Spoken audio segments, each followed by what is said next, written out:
Welcome back in my channel. Pada video kali ini saya akan menjelaskan mengenai perbedaan depresiasi dengan amortisasi serta cara perhitungan dan jurnalnya. Yuk simak videonya.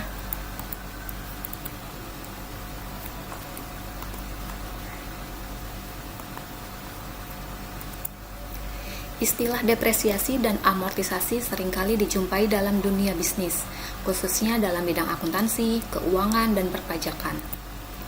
Mungkin sebagian dari Anda sering tertukar dalam menggunakan istilah depresiasi dan amortisasi. Lalu, apa sih perbedaan depresiasi dengan amortisasi? Yuk simak penjelasannya. Sebelum membahas mengenai depresiasi dan amortisasi, alangkah baiknya mengetahui hal yang mendasarinya, yaitu aset atau disebut juga aktiva. Setiap perusahaan pasti mempunyai aset atau aktiva. Aset atau aktiva merupakan sumber kekayaan yang dapat memberikan manfaat bagi perusahaan. Ada dua jenis aset, yaitu aset berwujud dan aset tidak berwujud. Aset berwujud contohnya tanah, bangunan, mesin, kendaraan, dan sebagainya. Sedangkan aset tidak berwujud contohnya hak paten, hak cipta, hak bangunan, hak sewa guna bangunan, dan lain-lain. Nilai aset ini berubah-ubah dan cenderung menurun setiap tahunnya karena adanya penyusutan. Karena aset secara fisik ada dua jenis, yaitu aset berwujud dan aset tidak berwujud, maka biaya penyusutannya juga harus dibedakan. Biaya penyusutan untuk aset berwujud disebut depresiasi, sedangkan untuk aset tidak berwujud disebut amortisasi. Depresiasi atau penyusutan adalah alokasi biaya perolehan suatu aktiva atau aset tetap kecuali tanah selama masa manfaat tertentu sesuai dengan kelompok harta. Contoh aset tetap antara lain tanah, bangunan, mesin, kendaraan, furniture, peralatan kantor, dan lain-lain. Depresiasi akan mempengaruhi nilai dari sebuah perusahaan karena akumulasi depresiasi untuk setiap aset akan mengurangi nilai buku pada neraca atau laporan posisi keuangan.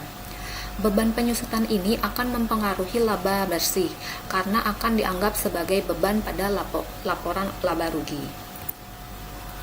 Dalam pernyataan standar akuntansi keuangan atau PSAK, ada 5 metode perhitungan depresiasi, yaitu metode garis lurus, metode saldo menurun ganda, metode unit produksi, dan metode jumlah angka tahun.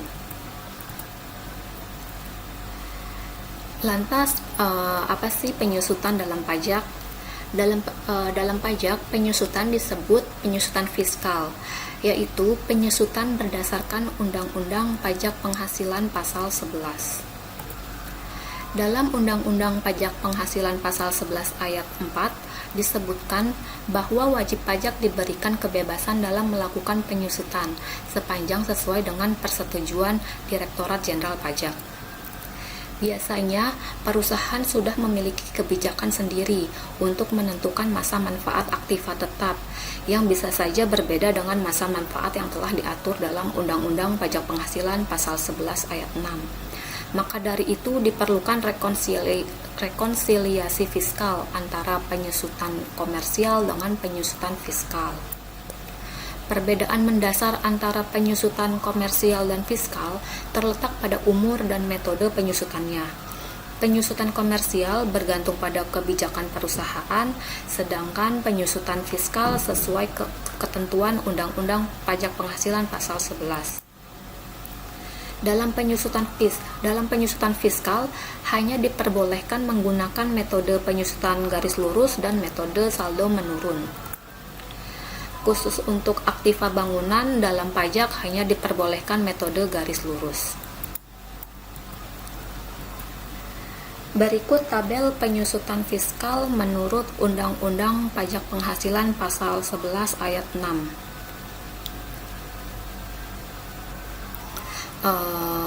Kelompok harta berwujud bukan bangunan.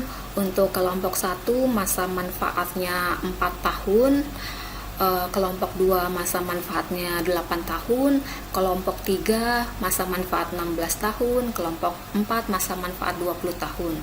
Untuk bangunan permanen masa manfaatnya 20 tahun, tidak permanen masa manfaatnya 10 tahun.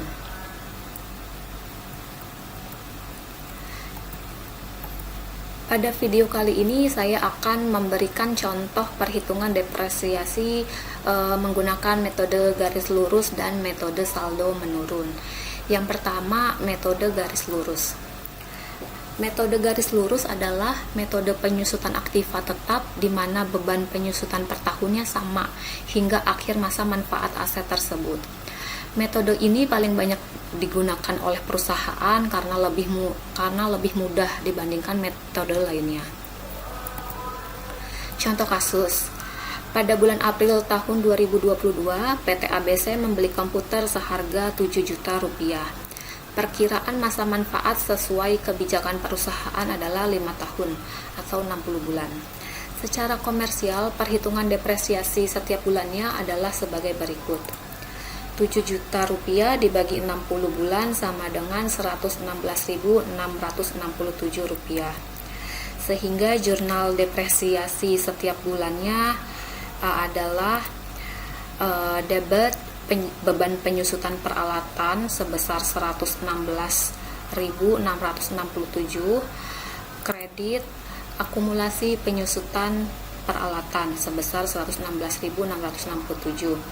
Jurnal ini dicatat setiap bulan sejak pembelian aset komputer tersebut, yaitu sejak bulan April 2022 sampai dengan 5 tahun mendatang, yaitu sampai dengan Maret 2027.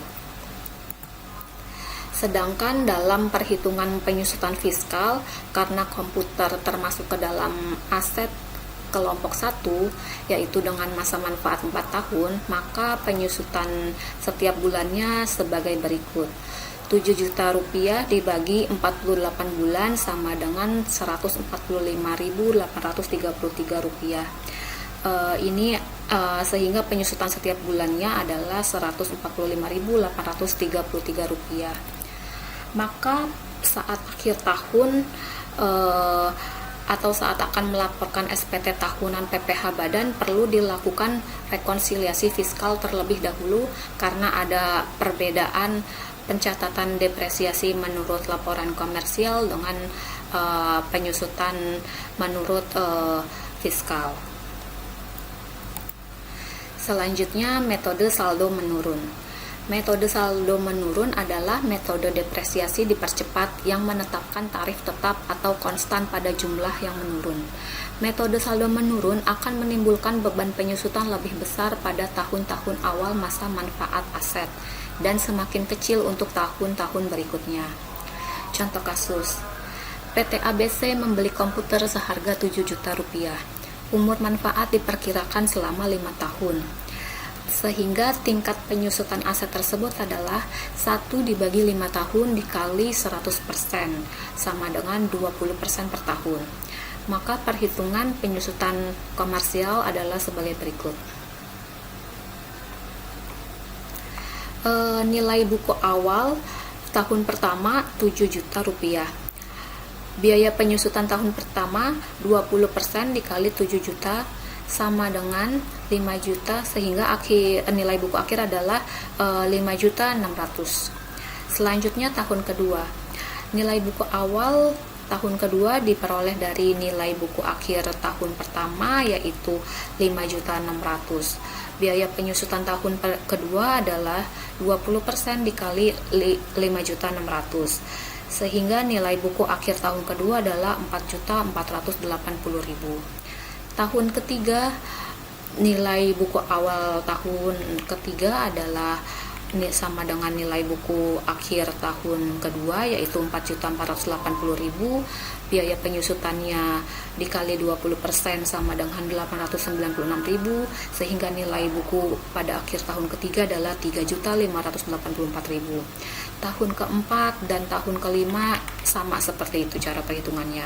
Sehingga pada tahun kelima diperoleh nilai buku akhir sebesar Rp2.293.760. Sedangkan pada penyusutan fiskal di tahun terakhir harus disusutkan sekaligus sehingga nilai sisanya adalah 0. Dan karena aset komputer menurut penyusutan fiskal masuk ke dalam aset kelompok 1 yang masa manfaatnya adalah 4 tahun, maka biaya penyusutannya juga dilakukan selama 4 tahun. Berikut ini perhitungannya.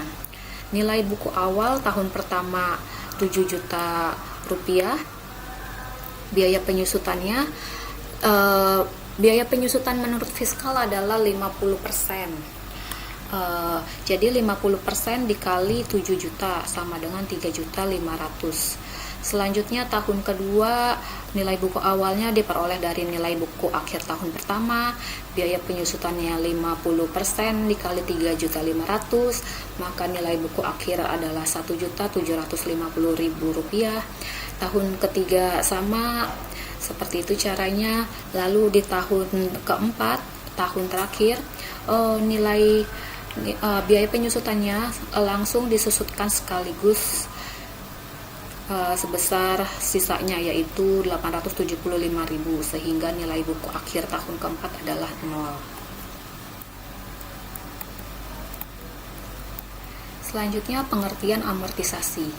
Amortisasi adalah sebuah prosedur akuntansi yang mengurangi nilai kewajiban atau biaya dan aset tidak berwujud yang dilakukan secara bertahap.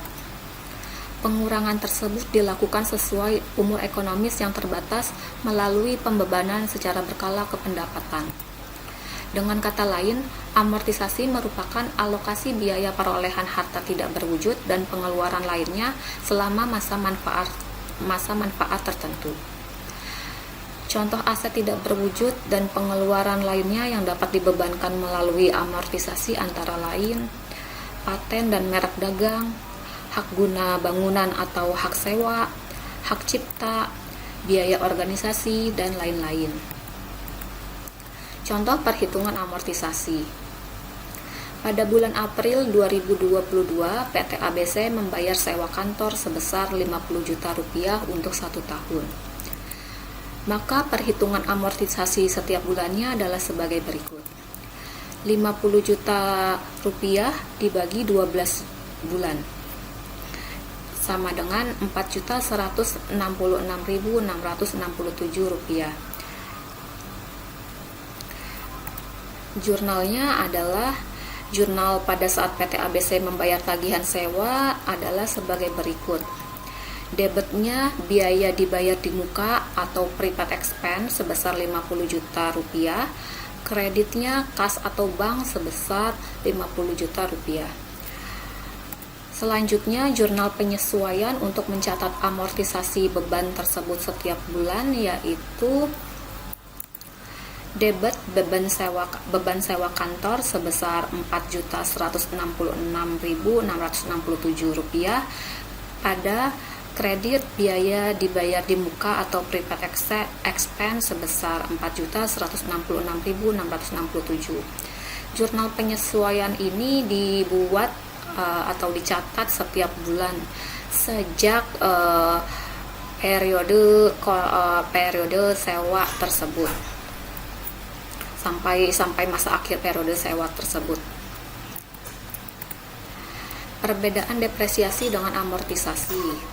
Dari penjelasan-penjelasan sebelumnya dapat disimpulkan, meskipun depresiasi dan amortisasi sama-sama diartikan sebagai biaya penyusutan aset atau aktiva, namun ada beberapa perbedaan antara depresiasi dengan amortisasi. Perbedaan depresiasi dan amortisasi dapat dilihat dari beberapa segi sebagai berikut. Jenis aset yang diperhitungkan, metode penyusutan, nilai sisa, tujuan penyusutan. Jenis aset yang diperhitungkan. Perbedaan antara kedua biaya penyusutan tersebut adalah jenis aset yang diperhitungkan.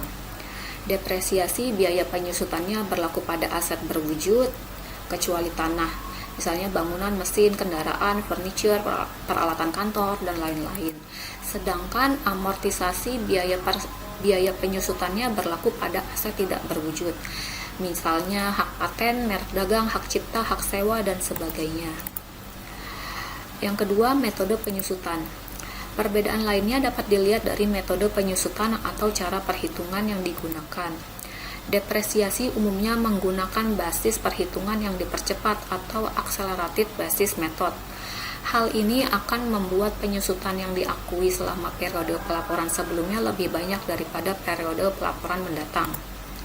Sedangkan amortisasi hampir selalu menggunakan metode basis garis lurus atau straight line basis, yang total beban biaya setiap tahun nilainya sama.